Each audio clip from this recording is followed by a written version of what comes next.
Hey adventurers, Kevin Parsons, creator of D20 Go, here to talk about the heroics role and combat, the thing that makes D20 Go so great and so easy for online play.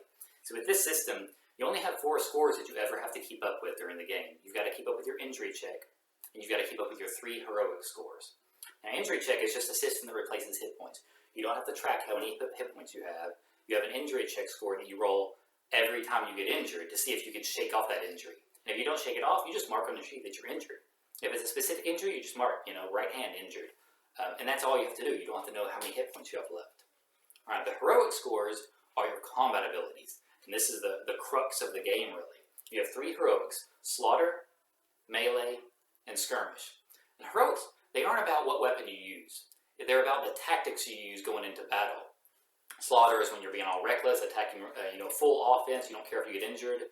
And if you roll slaughter, you always take injury. Every single battle, it doesn't matter if you win or not, you always take injury.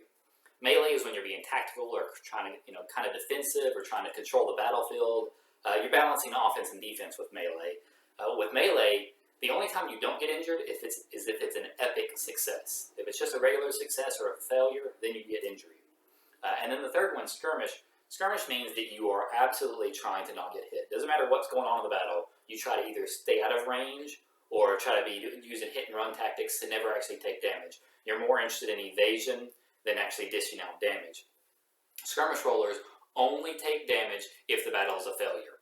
Any kind of success at all, and skirmish walks away without a scratch.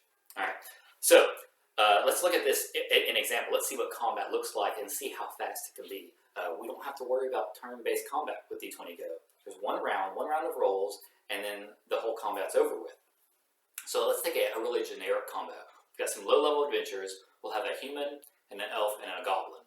All right, and they're going up against, let's say, some bandits. So the difficulty class for a low-level combat is going to be a 16. So the human decides he's going to be tactical. He's got his shield up. He's going to try to be cautious and guard the elf while he's going into this battle. So he rolls melee.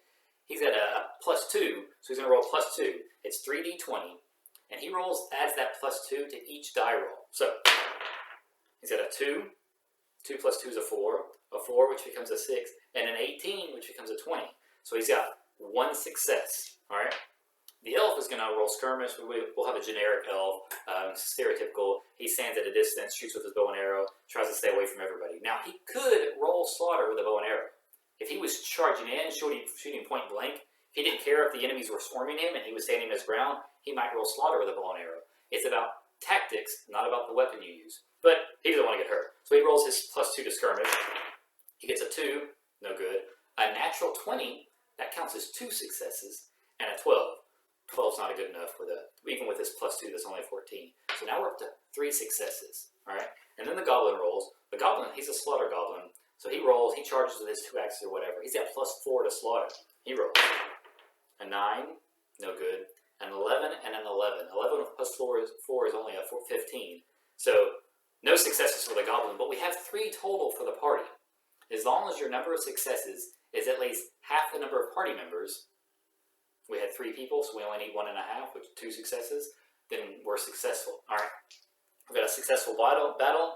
The human and goblin, because they rolled melee and slaughter, they're both injured, so they roll their injury checks, D20.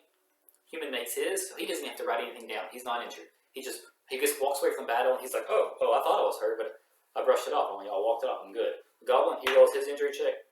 He fails his. So the goblin marks injured. And that's all he has to do. Just mark injured on his sheet. The next time he gets into combat, he rolls 2 dice instead of 3, unless he gets that injury healed.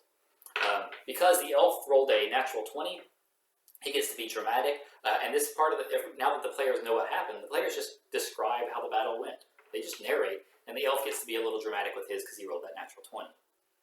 Let's look at a higher level combat where things get a little bit more complicated. Let's say they're level 8 now, same 3 characters, and they're fighting a giant. And because of the power of a giant, you cannot roll melee against the giant. That's just one of the restrictions with the advantage that character has. It's got a heroics advantage. Melee's no good. You can't defend against the giant's club. And no tactics are going to outwit a giant because they're too stupid. So melee's useless, and because of its size, you get a -4 to -5 to skirmish against the giant. So we've got some detriments here they've got to work with. Human, he's going to choose to roll slaughter this time since he can't use melee. He's got a +2 to slaughter, even on level 8, poor guy.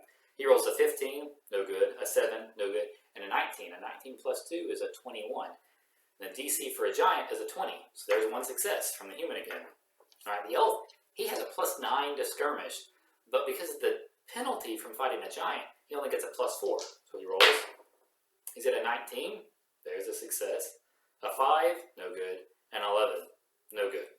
All right, we got 2, so we are successful so far. And then the goblin. The goblin, remember, he's a slaughter goblin, so he rolls plus 10 to slaughter. He's going to get injured, but he doesn't care. He's got a 17, that comes to a 27. That's definitely a success. A 1, that's a major injury. We'll get back to that in a second. And a 10, 10 plus 10, that's a 20. We've got 4 successes. Now, when you have more successes than you have people in your party, it's an epic success. So they crush this giant. So they can get really dramatic with the way they describe beating it. Let's deal with our injuries first. All right. The human and the goblin both take injury again, so they've got to roll their injury checks, mark whether or not they're injured. But the goblin also rolled a 1, a major injury. So we've got to roll, the GM has to roll on the major injury chart. Pretty easy. Roll a 7. A 7 means that he is hindered on his left arm. So he's got like a fracture from the giant's club, knocked him across the room or something. Probably not inside a building with a giant. Knocked him into a tree. Fractured left arm, and that's a major injury. So he might have an injury and a major injury. The first injury just means sort of like general damage. He's got some bruising, taking a beating, some scratches and everything like that. But the major injury, that's something specific. His left arm is a little messed up, and that'll have to be dealt with some serious magic. And again, now that he's injured, he's only rolling 2 heroics dice. And now we're done with the battle. They know what happened. The players get to narrate the fight, and they narrate what happened. So you'll see that Slaughter seems pretty appealing. You can pump Slaughter up really easily. It's easy to get bonuses in it. But you always take damage with Slaughter. And at higher levels, taking damage could be serious. Monsters might be dealing out poison damage. They might have some magic effects that come into play if you roll Slaughter. So it's really about tactics. And you can't just go Slaughter and have a really tough character and assume you're going to make all your injury checks. Because you can really pigeonhole yourself. You can get into some weird impossible battles too in D20 Go. If all of the party specializes in melee and they didn't do any other kind of combat, and then you go up against a giant, well, you're all screwed, right? But that's not a detriment to the game. That's opportunity for storytelling. Because now this party that thought it was so awesome and so tactical, they've got a monster that tactics don't work on, and they have to totally revisit the approach to the fight. So what we get in D20 Go is we don't get a lot of tactical battles. We get a lot of great storytelling, and that's what role-playing should be all about.